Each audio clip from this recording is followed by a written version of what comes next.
Welcome to the Mindset RX podcast. Like last time, there is no intro music, as you can tell. We've gone for minimal.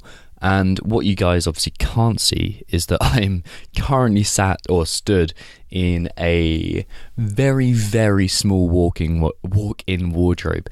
This is a strange way to record the podcast, but I found that last week, well, you guys may not have heard this because you're probably listening to the podcast whilst driving or on the tube or commuting somehow, but I found it was a bit echoey. So hopefully today, in this tiny walk-in wardrobe, the audio quality will be a bit better for you.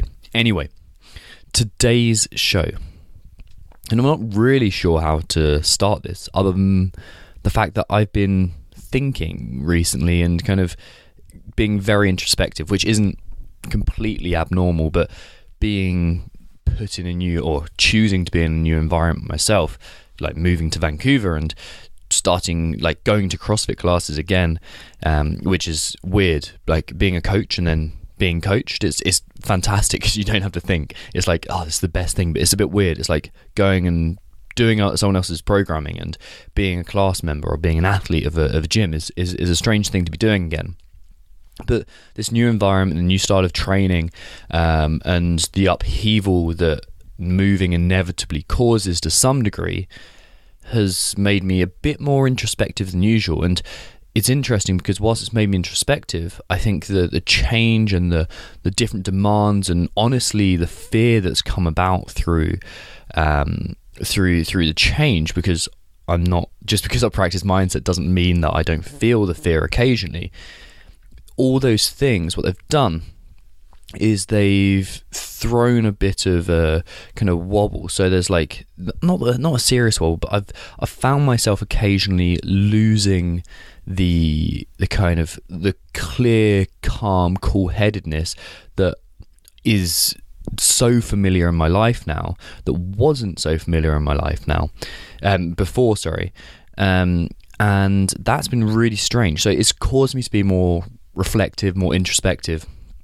And I inevitably started thinking about, okay, well, I'm the mindset guy, I coach mindset, and I've thought about my why before, and like the why is kind of important, and like, I'll speak about who do you want to be more and who are you more than the why, but with the why, I think there is some importance there. And I was thinking about why the topic of mindset means so much to me. And really this was brought about by looking through a bit of StrongFit's most recent work, but also some reflection on my behalf, like I mentioned. And I think finally I've isolated my why, and I think I'll find, and hopefully I'll share this with you, and this will maybe help you find your why, and then eventually by questioning that and questioning it, who do you want to become, which is what we really, really want. So we've found the why, and hopefully that's it. Anyway, I think my why starts years ago, as all these things do. And if you haven't heard this before, hopefully it's useful for you. If you haven't heard it before, hopefully I speak about this in some sort of novel way that brings about a different enlightenment for you, or a different realization for you, or a different perspective, I think. So years ago, when I was at school, I was bullied every single day, or what felt like every single day. It probably wasn't every single day, but it felt like every single day. And I had a really shit time. And then I think this was combined with maybe what was going on at home, but definitely what was going on in my friendship circle, which was pretty much non-existent, which is kind of, I just looked around as I said that and realised that I was stood in a walk-in wardrobe by myself while saying that my friendship circle was non-existent. So take this with a pinch of salt. But so I had this like complete absence of what was essentially security, and that resulted in fear. And this fear was like, it was everywhere. Now I look at it, it was everywhere, and it pervaded my whole life. It was omnipresent within my life. The fear, the do not fuck up, the do not get beaten up, do not have the shit kicked out of me, do not get bullied, do not fail my exams. It was all fear. My life was all fear. And this links so well, and I've never known why this is linked so well before, but it links so well into the story of my palpitations, which was my heart condition. When I was 14, I was temporarily diagnosed with this thing called sudden death syndrome, which is basically, well, as it sounds, it's like you just die, like that's it, like, and like that's what some doctors thought I had, but really it was palpitations. On further research into it, it was just palpitations caused by the result of fear, which was anxiety. And I've never really said that I've had anxiety. I knew I was kind of like depressive when I was like going through school, and then in later life I had this, I think if you really reflect on it, it's anxiety. And this manifested itself not only in a heart condition that people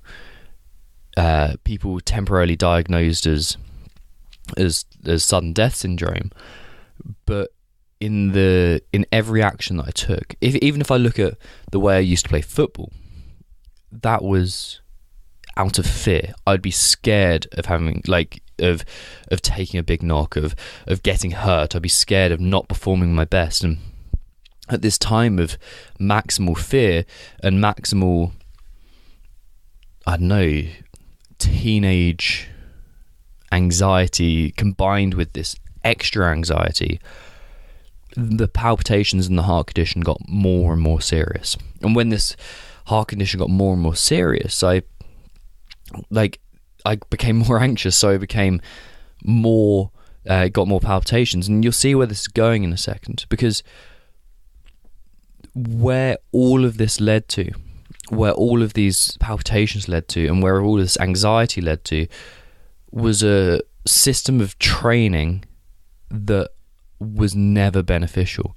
And it was a system of living that was never beneficial. It was anxiety that ran through my life. It was anxiety that ran my life, not a sense of who do I want to be, but a sense of where do I want to get away from? What am I running away from? And it was anxiety that was driving me.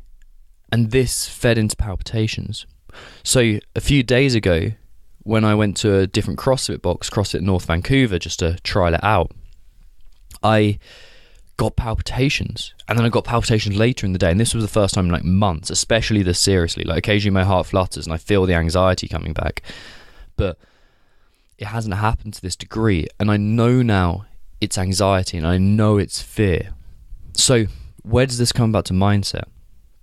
Well, I've learned through proper journaling and proper approach to my mindset that it's only when my mindset is in the shit and when it's not where it should be that I get these palpitations. And what I also notice is my training goes to shit, my nutrition goes to shit, and my business, I don't work as hard in my business. I run away from it because it's like I get scared of it. I get scared of the responsibility of helping all of these athletes and paying everyone's wages and paying myself and paying taxes, and all this kind of anxiety kind of comes back. So why am I so obsessed with mindset? Well, because personally, proper mindset practice has liberated me from everything that I just spoke about. Proper mindset practice, when done consistently, when done elegantly, and when done simply, it liberates me from that. It allows me to be that person without anxiety that can act in my own self-interest, and really it becomes the me that sees the world as it actually is. And this is something that I've been playing around with describing in different ways, so if this doesn't quite go right, excuse me, because I think it's a tough thing to kind of really explain properly, and it's something that I've been having a lot of conversations with athletes about. So when your mindset isn't right, you respond differently with your body. You respond differently with your behaviors. You respond differently with all kinds of things, with your emotional states and your thoughts. And what we have to understand is that well, I suppose I have to kind of back up a little bit. What I'm trying to say is we never see the world as it actually is. We see the world through the lens of our stories, through the goals that we're trying to attain. And a very simple way to describe this is, imagine you're doing a WOD, right? You're in the middle of toast. I was actually speaking to an athlete like this about this the other day, who was in the digital mindset gym, which I may talk about in a second. But this guy Rob, he's doing toast. He was doing 19.5. So he was doing some chest bars, and he kind of got his kip ready. He did a few kips, ready to go for his first chest bar, and this woman walks in front of him, holding a baby. And it's like, oh shit! So he drops off the bar, and he's like a bit pissed off. And then he jumps up again, and another woman walks in front of him, and he's about to kick her, and he can't. So obviously he won't. But the annoyance he's talking about there is what I want to talk about. In that moment there, the women walking in front of him were not individuals with motivations and different desires and a human being essentially. That person walking in front of him was an obstacle in the way of achieving his goals. And the goals that the goals that you have are not necessarily goals that you understand. For me, that goal was anxiety run away from fear that I was feeling the whole time. And until I changed that story, then I couldn't change the outcome, because I would be trying to become a better person, but maybe what I needed to do was do stuff that was scary in the first place. And this is kind of what we need to understand. We only see things in relation to their serving or non-serving our goal. So a barbell serves your goal, but it could not serve your goal depending on your mindset. And this stands for much more esoteric concepts too, like hope and fear and success and emotional states and doing things that scare you and changing your personality and change as a whole. These things, you see them or you don't see them, and you see them as obstacles to your goal or serving your goal. And what happens is, essentially because of that, you don't see the world as it actually is. And that's a really important phrase. You don't see the world as it actually is. You see it in relation to your goals. And here's the thing. Your success relies on your ability to see the world as it actually is. To get what you want from the world, you must see it as it exactly is, not through some warped, biased perception of the world. So to become successful, you have to remove these stories from telling yourselves. You have to remove these goals that you don't know about. And this is an interesting way to describe it. These goals are stories you're telling yourself about yourself and the journey that you're on. The stories that you're telling yourself about your life. These are captivating things. We love stories. Think about how much kids love stories. They love stories. They want to be told stories. They'll even work for stories. Kids love stories. And as an athlete, you have to realize that you, and an adult as well, you realize that you are perceiving goals. You are searching for goals. You are living a story, is the better way to put it. You are living a story. And unless you change that story, or unless you realize that story doesn't actually exist, it's just a way of perceiving the world, you will not change your attainment of the goals, because your actions will always be in line with it. So, quite frankly and quite shortly, your objective in life should be to see the world without those stories and see it as it actually is, because that's the only way that you can move forwards. And it's exactly the same with you as an athlete. To move forwards as an athlete, it's no longer good enough just to act. You need to see the world first before you act. That is how you move forward as an athlete. And this is, I said, I'll touch on it quickly, and I'll briefly touch on it and kind of tease you for next time. I spoke about the digital mindset gym. Frankly, it's going brilliantly. The athletes who are doing the work in the gym, they are doing fantastically. They are blowing past boundaries. They are seeing the world as it actually is and acting in it. And as a result, they're pushing harder in WODs. As a result, they are generating self-belief. They are becoming more confident as athletes. They are living the life they actually want to live and becoming the person that they actually want to be. and they're removing all these barriers and removing all these limits, and they're becoming the athletes that they want to be, and becoming the parents that they want to be, and the co-workers that they want to be, and their careers are accelerating. And this is what the Digital Mindset Gym is all about. And I'm going to speak about it properly probably in the next episode.